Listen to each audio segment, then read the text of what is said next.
کریم सल्लल्लाहु अलैहि वसल्लम की जब विलादत बासआदत होती है तो खालिक कायनात अपने महबूब को क्या प्रोटोकॉल देता है, वो क्या हैरत अंगेज़ वाक़यात रूनुमा होते हैं कि जो कायनात को हैरान कर देते हैं।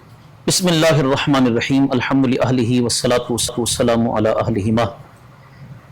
क़िबला पीर सैयद ज़ैनुर रज़ा शाह साहिब, आपका तहे दिल से ममनून व मुतशक्किर हूँ कि आपने एक मरतबा फिर इस हसीन चैनल पर हसीन उन्वान पर गुफ्तगू करने के लिए मदऊ फरमाया। अल्लाह ताला हमारे इस चैनल कोहे नूर को मज़ीद तरक्कियाँ अता फरमाए, उरूज अता फरमाए।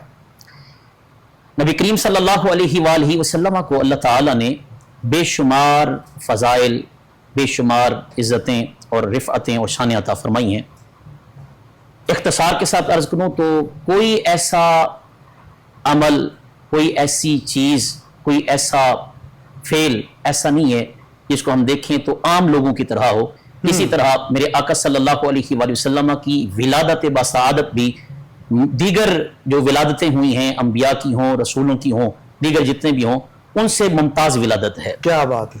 हज़रत सैयदा तैयबा ताहिरा आमिना रज़ियल्लाहु ताला अन्हा आप फरमाती हैं कि जब मेरे यहाँ हज़रत मुहम्मद मुस्तफ़ा अहमद मुज्तबा सल्लल्लाहु अलैहि वसल्लम की विलादत हुई तो उस वक्त मेरे घर के अंदर ऐसी रोशनी और ऐसा चानन हुआ कि आम तौर पर इस तरह की रोशनी मैंने कभी नहीं देखी। यहाँ तक कि हजरत सैयदा आसिया, हजरत हवा, आप हजरत आमिना रज़ियल्लाहु ताला अन्हा की खिदमत के लिए मामूर की गई। क्या अजीम मकाम पाया मेरे आका सल्लल्लाहु अलैहि वसल्लम ने। और फिर आप सल्लल्लाहु अलैहि वसल्लम के सदके आपकी वालिदा मोहतरमा ने हजरत सैयदना अब्दुल मुत्तलिब रज़ियल्लाहु ताला अन्हु सरकार के दादा जान, आप खुद फरमाते हैं कि मैं खाना काबा शरीफ का तवाफ कर रहा था जब विलादत हुई।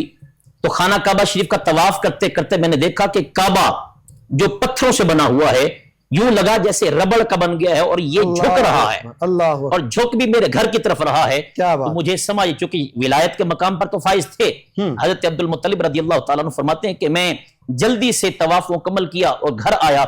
जब घर आया हूं तो क्या देखता हूं कि मेरे घर में अल्लाह ताला ने एक चांद सा एक हसीन बेटा अता फरमाया है। दरमियान में वो शहजादा आराम फरमा रहा है और इर्द गिर्द हजरत अम्मा आमिना, हजरत शिफा, हजरत उस्मान की वालदा, ये तीनों खवातीन बैठी हैं। तो जब मैं आया तो मैंने आकर तीनों से सवाल किया कि मेरी बेटियों, मैंने तो देखा है कि खाना काबा झुका है, अजीब माहौल है, अजीब रोशनी है, मुअत्तर माहौल है, तुमने भी कुछ देखा है?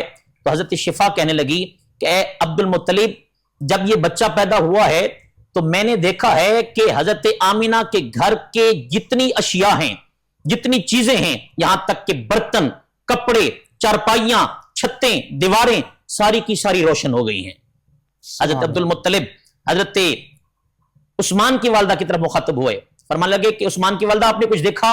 कहा हाँ, मैंने देखा है कि चांद जो है इतना करीब आ गया, इतना करीब आ गया, सितारे और चांद यूं लगता था कि अभी आमिना के घर में गिर पड़ेंगे। हजरत आमिना रज़ियल्लाहु ताला अन्हा से पूछा गया, हजरत अब्दुल मुत्तलिब रज़ियल्लाहु ताला फरमाते कि आमिना बेटा, तुमने भी कुछ देखा है? कहा अब्बा, जब ये मेरा बेटा पैदा हुआ है, खाराजा मिन्नी नूर, तो मेरे बतन से नूर पैदा हुआ है। इतना नूर था, इतनी रोशनी थी, यहां तक कि इस रोशनी में मैंने बसरा और शाम के महल्लात को देख लिया है। ये मैंने इख्तिसार के साथ अर्ज किया है, वरना कई वाकयात ऐसे, इस पर पूरी की पूरी किताबें उलमा तशरीफ फरमा हैं, पूरी की पूरी किताबें हैं कि जिनका उन्वान ये है कि विलादत मुस्तफ़ा सल्लल्लाहु अलैहि वसल्लम के मौका पर जो वाकयात